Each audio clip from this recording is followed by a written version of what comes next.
कृष्ण जस्तै धेरै घरमको पछि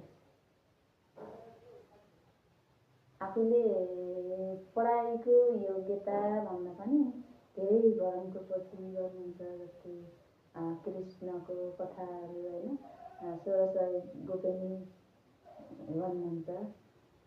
अनि राधा कृष्णको छुट्टै कथा छ, कहानी छ।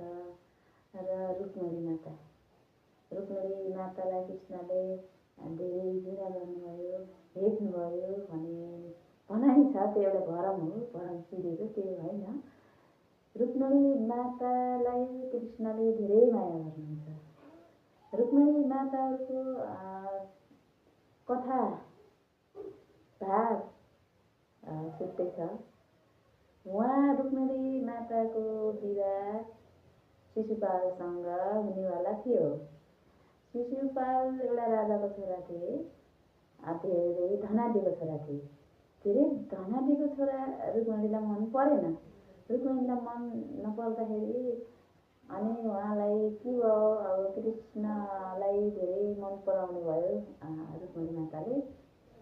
उहाँलाई पर्जन गर्नुभयो, मलाई घरका परिवारले शिशुपालसित बिहा गरिदिने वाला छन्। कृष्ण मलाई यहाँबाट भगाएर लैजाऊ, मलाई भगाएर लैजाऊ, म उसित बिहा गर्न चाहँदैन।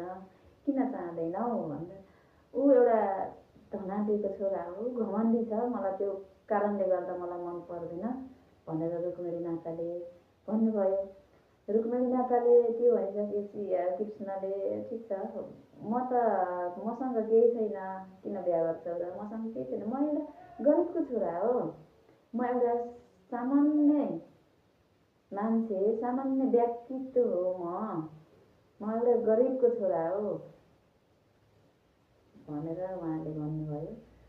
अनि मलाई त्यस्तै मनपर्छ, त्यस्तै सामान्य व्यक्तित्व मनपर्छ मलाई पनि भनेर रुक्मिणी माताले भन्नुभयो। कृष्णले त्यही भएर उहाँलाई रुक्मिणी मातालाई धेरै मद्दत गर्नुहुन्छ, जिस्काउनुहुन्छ कि म त एउटा गरिबको छोरा हो, सामान्य व्यक्तित्व हो, अनि त्यही भएर मसँग केही पनि छैन भनेर उहाँले भन्नुहुन्छ। अनि त्यो भनिसकेपछि के हुन्छ भने उहाँलाई रुक्मिणी मातालाई धेरै मद्दत गराउनुहुन्छ कृष्णजीले।